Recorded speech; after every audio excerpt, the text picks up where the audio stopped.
Martha is unhappy because it looks like Jesus is just sitting and her sister is there just at Jesus' feet doing nothing to help. And so she tells Jesus, why isn't she helping me? And Jesus honors Mary and says she has chosen what is better. The prompt would be, imagine that Jesus is coming to town and coming to your home, and he's coming to teach. Where are you in this scene? What activity are you doing currently? Are you Mary or Martha? Are you happy with the current activity that you're doing? What would you prefer to be doing if not? What do you want Jesus to know? What does he want you to know?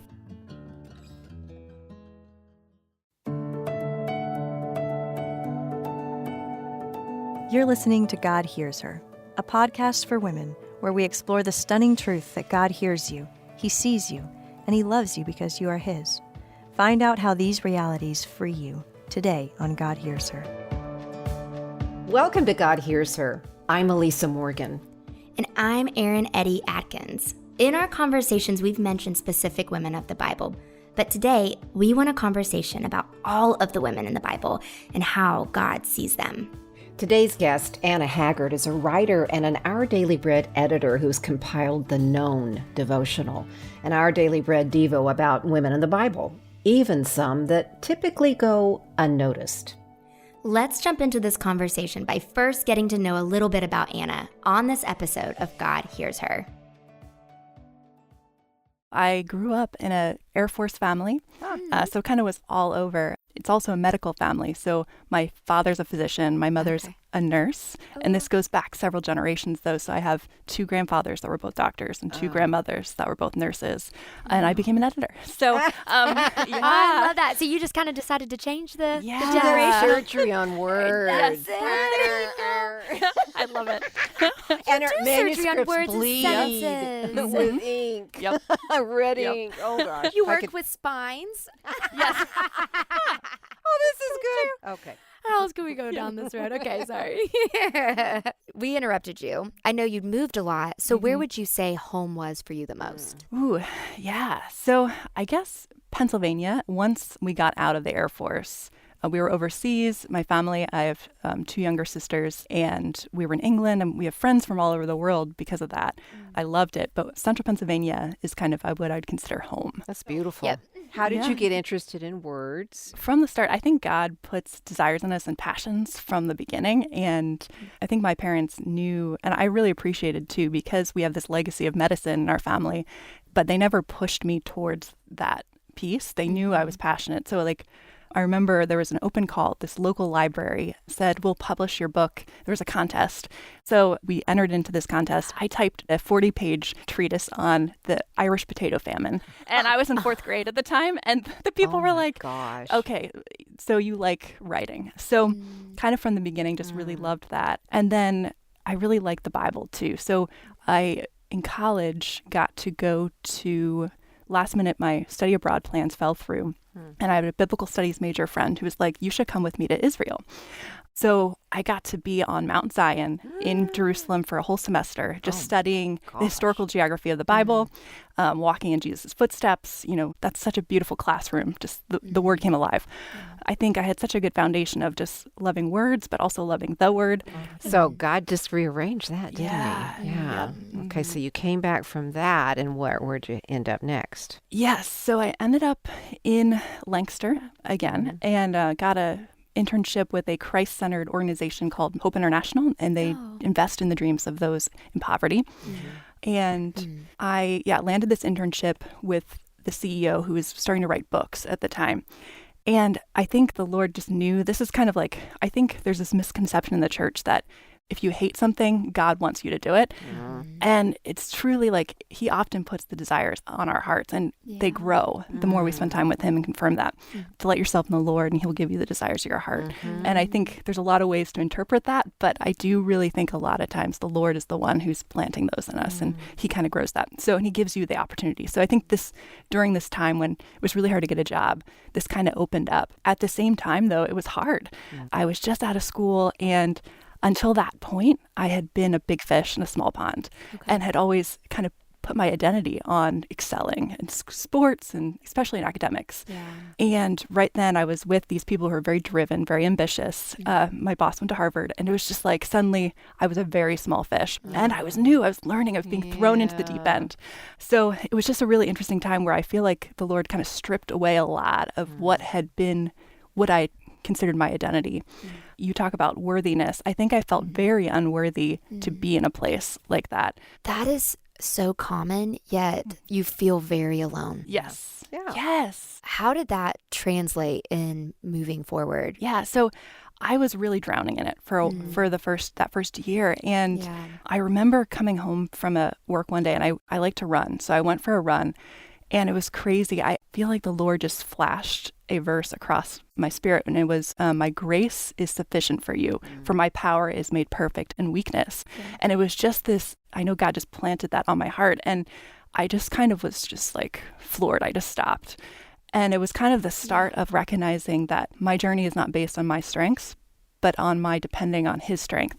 And being weak is a place where his power resides. And so that just kind of opened up that journey towards relying on him, because I was very independent, relied very much on myself, and just learning that he collaborates with us when we're in a weak place. Did people begin to play a role? Were you able, did God lead you to reveal your weakness, inadequacy to others? Was that part of your journey or maybe not? I had to start getting honest with people, whether that was at my work, and just saying, I feel like this is a lot. And that's hard, because I really liked having it all together. I'm a firstborn. We like getting the grade. Bring us forward into, how you began to leave that spot and begin to integrate towards words, the word, and women. Kind of towards the end of that time frame. So got thrown in the deep end, but it was very cool to see how the Lord kind of worked with me throughout that time. And we put out a few different books like Mission Drift and The Spiritual Danger of Doing Good. And these books ended up really helping organizations stay on mission and stay proclaiming Christ if they were intended to. So I just kind of started seeing how God was faithful in that, even in a tough spot. Around that time, I felt called to kind of just go deeper. I felt like my early 20s was very much about stripping down, and late 20s was kind of like, I want you to be more intimate with me, to be more vulnerable. And I could kind of be at that place. So I left that organization and decided to go to a spiritual formation program and do that for 2 years, spiritual direction, spiritual formation. And meanwhile, was writing on books on women of the Bible as well. So, So what sparked the inspiration to write about women of the Bible? Well, I don't know about you guys, if you grew up in church or you didn't. I did. And my friend and I, who worked at Hope, she had a young daughter, and I kind of was involved in Sunday school and helped kids, a lot of love kids. And we just realized that the first stories that kids are hearing from the time when we were kids to the kids that we were teaching and her daughter were David and Goliath, Peter, maybe Jonah Paul. and the whale. Jonah and the whale, exactly. All the men. All the men. And great men. But no women. Sure. And I think, especially for young kids, that first stories that they hear really shape who they are. So we really wanted to get women models from the Bible who were faith-filled and leaders to be part of their narrative too. So that kind of started that. And so that just kind of got my interest. And since then, I just love researching about women of the Bible too. So that kind of led me into the current project as well. How did you end up here at Our Daily Bread Publishing? That's the mom-dad ministry of God Hears Her, in case somebody doesn't know. Well, I had been on the outside of publishing, working with authors or being an author myself. So I kind of wanted to be on the inside of publishing and kind of see what editing looked like from the inside. And this position just fit. I work as an associate content editor, so I do kind of a hybrid of content creation and editing manuscripts as well. So this book, this Women in the Bible book, is a kind of a little bit of both with that. And it's called Known by God. Known by God. I'm just curious, maybe go through 3 to 5 women that have surprised you or ministered to you. I want to know who your favorite is. The favorite? Okay, but then I want to know who, and maybe the one who surprised you was your favorite. Yep. But if not, I want to know who your favorite is and then who surprised you that you're like, oh, I didn't know. Because I have some questions about one and specifically that I don't know a lot about that I'm mulling over in my head, but Good. I would love to hear from you. Yeah. Well, I want to ask you guys that question okay. too. Well, who's your favorite? And then I'll answer too. I have questions about one. Okay. It's Abigail. Yep. I'm so fascinated by her because the Lord strikes her husband down. And then he's like, she's a woman of integrity, and he entrusts her. And then does she get married to David? Yes. Yes. So I'm so curious about just that whole, could you imagine that happened now? Yeah. Like, what we'd be all like, what is happening? Yeah. Somebody got hit by lightning. So I would love for you to share, what have you learned? Tell me about Abigail, because that's all I've read. I've not studied much of her, but I'm so intrigued with the story and the messiness of the story. I will share, but Elisa, is there anything, because you've written the devotion that's being featured. Which is hilarious. I did not know that when I brought her up. Tickles me. Yes. It tickles me. Yeah, and I've done a Discover the Word series on Abigail and a couple of video things on her. But I want to hear what you do with it too, Anna. So Abigail is married to a guy named Nabal, and he is a fool. He is a lout. I mean, his name kind of means fool, right? Yep. Yeah, Anna, Exactly. yeah. And she knows it, but she's stuck with him. You know, patriarchal culture like we're talking about. Well, it happens to be sheep shearing time.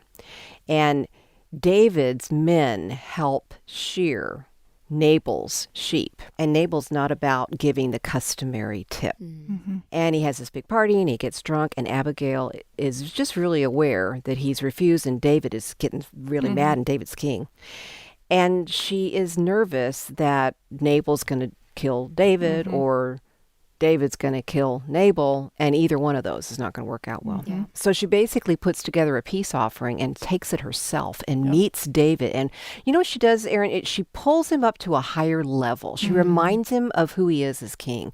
And she appeals to his integrity. Yeah. And he's blessed by it and changes his mind. And that night when Nabal's drunk, he falls over dead. Yep. And Nabal is gone out of the picture, and David marries Abigail. So, woof. Yeah. What do you do with that story? But she is super strong. Yeah. What you said. Yeah, the devotion's called Hard Conversations. And so we kind of get into, what does it look like for you to have a hard conversation? Can you imagine That's why I having... like her so much. I know. Yeah, exactly. I mean, Eryn, who likes direct communication. I mean, Abigail's that. Yep. Yeah. And, you know, she's really a role model. She is. Actually, you're like Abigail. Like, I could... Oh, Yes. gosh. Because I think she's very passionate, and she's a diplomat, and just very good at speaking, but can see all sides. And I think it seems like in your ministry you do that a lot. So Thank you. Yeah. I take that to heart. Thank you for saying that. Yeah. Well, I didn't bring her up saying she was my favorite because I thought I was like her. But I do love how the Lord protected her throughout all of that. Yes. And she followed through in what she was entrusted to do and be a woman of integrity in the process. I love it. What about you, Well, Elisa? I have a million favorites, but one that comes to mind is Mary of Bethany. And I wrote a book on her called She Did What She Could. And I just love that she got who Jesus was. I mean, she understood his pathway to the cross really before the rest of the disciples did. And she acted and she anointed him before his burial, before he even went into the triumphal entry. And I just think it's an amazing story. So, but okay, now back to you. Yeah. Well, Mary is my favorite. Mary Bethany? Mary Bethany. Oh. Yeah. Okay. And partly because she recognized who Christ was and his path. And I think, too, we sometimes typecast, so Mary and Martha. Martha's the feisty one and Mary's the quiet one. But when you look at her story a little bit more, what kind of surprised me as I was learning is that she was very countercultural in a lot of ways. She's like Yentl. Yes, she was. She sat at the rabbi's feet. Exactly. In a position women were not welcomed into it at all in that day, in that culture. Exactly. And Paul even says, he uses the exact same phrase, I sat at the feet of Gamaliel, who is the leading rabbi of the day. So when she's positioning herself like that, It's a student learner it's a student posture. learner. Yeah. Exactly. She is a disciple. Yes. Yep. Oh, that's awesome. Yep. Okay. Who else hits you? Who surprised you? I mean, I think my heart goes out to Hagar, as she's our opening one, Yes. partly just because she's such an outsider. Here she is enslaved, mistreated.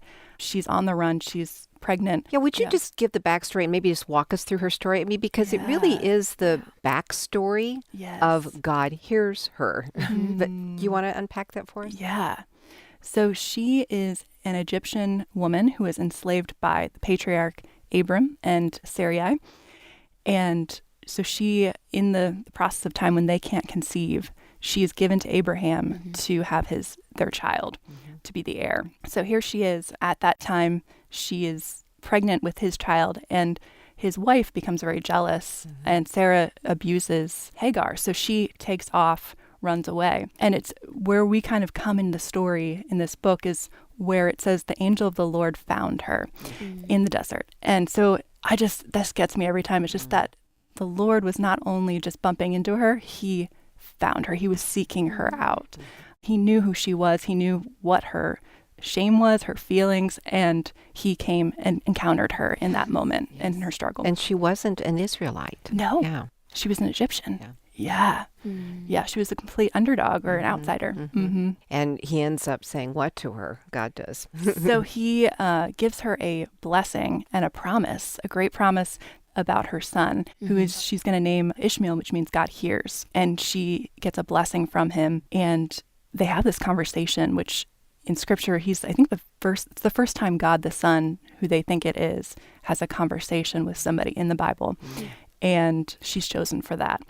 And not only that, she names God, "You are the God who sees me," because she recognized that God knew her and saw her. Thank you, Anna. So God hears you. God sees you. God loves you because you were his. That's part of the backstory here of our message. So that was surprising to you, or you just had tenderness towards her. Yeah. And I think, too, it's just an amazing, here you were talking about her being a complete outsider, but she's the first and the only person in the Old Testament to name God. And so here she's given this kind of honor, too. Isn't that something? Pretty cool. Yeah.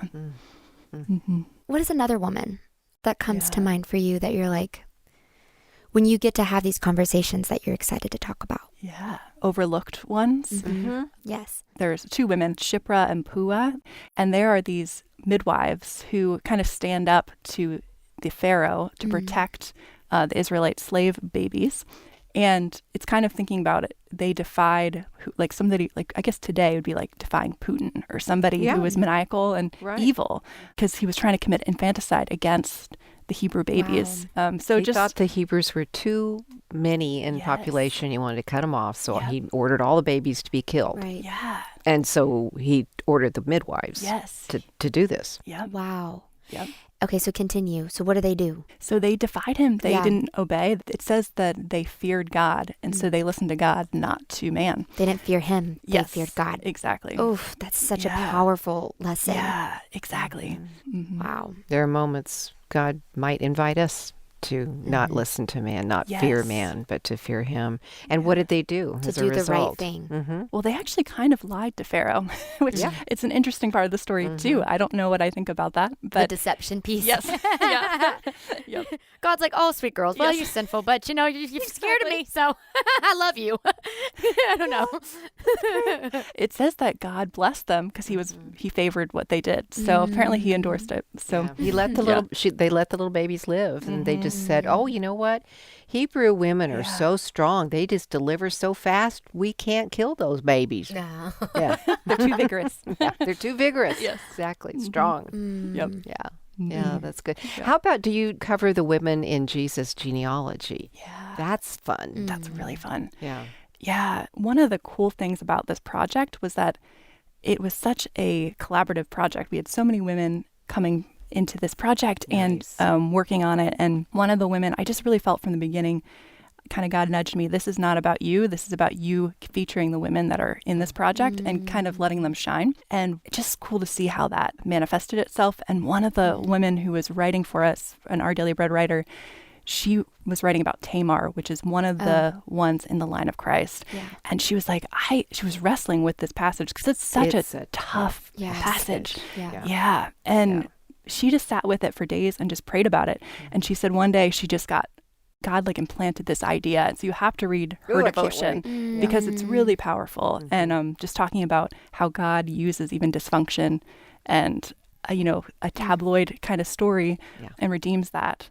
The Bible has a lot of X-rated stuff in it, and we get all uncomfortable with that. We think, that should be flushed to the side. But the reality is we live in a broken world that has all kinds of roughness in it. And that's where God came, and he comes to people in that messiness, women included. How did the times of the Bible, studying them in terms of the culture, both in the Old Testament and in the New Testament, the Hebraic culture, the Jewish culture compared to maybe the Roman culture, how did they get featured in your understanding and the writers' understandings? Yeah. So we did a lot of word studies and insights, but it's kind of interesting. What surprised me was that it seemed like when you look at the patriarchs, the women in those stories are no wallflowers. They have strong opinions. They're very bold. And they had a lot of agency, sometimes a little bit more behind the scenes. But in some ways, the further you got into the New Testament, the rights of women were restricted more. So there was almost less power for women during Jesus' time than early in the patriarch time. So why did that happen, do you think? That is? Yeah.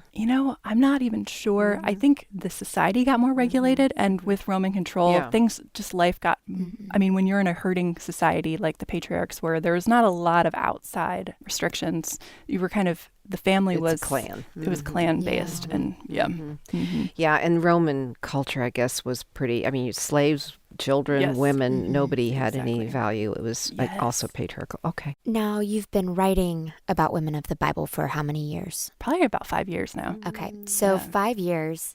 And in creating this devotional, was there something new that you discovered in yourself that you were grateful for, or that it was hard for you to receive maybe? There's always layers of, I remember, so a few years ago, a spiritual mentor asked me, what are your images of God when you pray? And so I kind of went in prayer and realized that as much as in my head, I saw God as a very loving and close, intimate God, he was far away in my prayer life. And I think there's always this vulnerability of learning. I think through a lot of these stories, he's like, God often, especially in the New Testament, when we look at Christ, he's dealing with women who are kind of outsiders, and he commends them for their faith. And it's a very personal thing. He even says daughter. And I think when it comes to that, I sometimes, a lot of what we did in these devotions was we did imaginative prayer prompts where we invited the women to come in and put themselves in the scene, kind of like what I did within Israel, just kind of allowing women to experience what it would be like to be a woman and to connect with God in those situations. Beautiful. Yeah. And Beautiful. And it's very vulnerable. So I did that in my spiritual formation program, but just knowing the tenderness of God is something that hits me again and again. And sometimes it's scary to me, to be honest, and I want to push it away. I agree. And I think just because it's so other than what we know here on earth with conditional love. And so I think just being in God's presence while doing this and just recognizing again God's nearness, it just always floors me. So that is so raw. Thank you for sharing that. What are some words that you want to speak over the women right now listening that feel overlooked? Maybe feel unknown, hidden, feel like they need to perform or be or do in order to be seen and loved. You are seen. God is with you. God is on your side. God is for you 100%. God hears your pain and knows it, and it's experiencing it with you. I'm not going to ask you to read from the devotional here, but maybe if you can think of a devotion that you think would minister to these women that you're speaking of, Eryn, maybe describe it. And then I'm really intrigued by these biblical imagination prompts that you're talking about putting ourselves in the scene. Could you talk straight to the woman with this devotional and then with that prompt? Yeah. And we'll try and go along with you too. Maybe just starting with something like Mary and Martha. The story is Jesus is coming to town and coming to the house of Mary and Martha. And Martha is unhappy because it looks like Jesus is just sitting and her sister is there just at Jesus' feet doing nothing to help. And so she tells Jesus, why isn't she helping me? And Jesus honors Mary and says she has chosen what is better. The prompt would be, imagine that Jesus is coming to town and coming to your home, and he's coming to teach. Where are you in the scene? What activity are you doing currently? Are you Mary or Martha? Are you happy with the current activity that you're doing? What would you prefer to be doing if not? What do you want Jesus to know? what does he want you to know? Oh, that makes it so alike, Yeah, it doesn't does. It really does. If a listener wants to start studying the women, maybe they've never really read many of the women of the Bible, is there one you would suggest they start with? Either start from the beginning with Hagar. The one that I really love is the woman with the issue of the blood. And she is a woman who has been suffering for 12 years, and she sees Jesus in a crowd. And she moves through the crowd and grabs his cloak and receives healing from him. And that is actually a really powerful one to do in imaginary prayer. But just the power of Jesus' words to her, it's just really comforting because God commends her and heals her. So if you're looking for healing emotionally or spiritually, and I know healing can take years sometimes, or it can be instantaneous, but just opening yourself up to Christ's tenderness, his healing, that is just a beautiful story to kind of start with. What is your prayer for this book as it's put into hands of women? I want them to be able to encounter the God who encountered the women of the Bible, and in a way that they know that he sees them and that he's for them and on their side.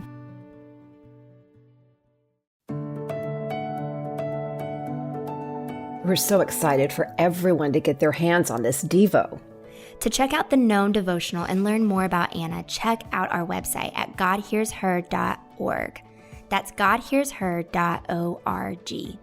Thanks for joining us. And don't forget, God hears you, he sees you, and he loves you because you are his.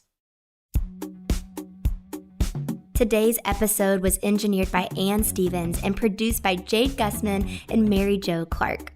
We also want to thank Barry and Kevin for all their help and support. Thanks, everyone. God Hears Her is a production of Our Daily Bread Ministries.